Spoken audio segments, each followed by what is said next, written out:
There's a story told about a soldier who was finally coming home after having fought in Vietnam.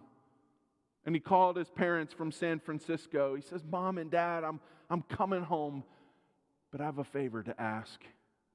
I have a friend that I'd like to bring home with me."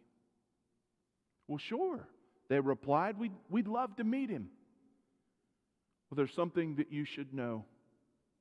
He was hurt pretty badly in the fighting. He stepped on a landmine and lost an arm and a leg.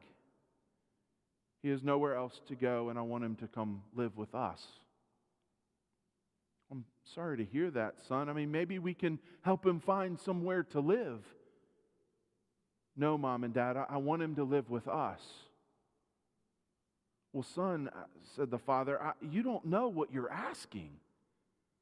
I mean, someone with such a handicap would be a terrible burden on us. We've our own lives to live, and we cannot let something like this interfere with our lives. I think you should just come home and forget about this guy. He'll find a way to live on his own."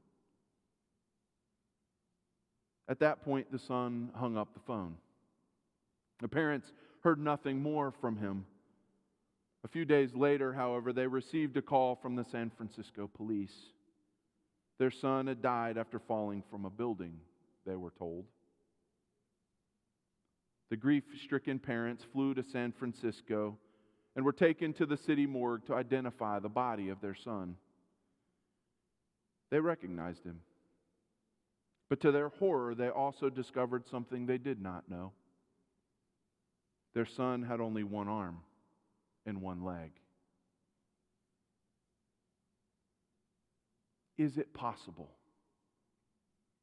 Is it possible the parents in this story are like many of us? Maybe we find it easy to love those who are good-looking or are fun to have around, but we do not like people who inconvenience us or make us feel uncomfortable. Maybe we would rather help those people find another place to eat, or to play, or to live, or even to worship. Thankfully, God is someone who will not reject us, regardless of how messed up we are or appear to be. God is someone who loves us with an unconditional love that welcomes us home into the forever family of faithful believers.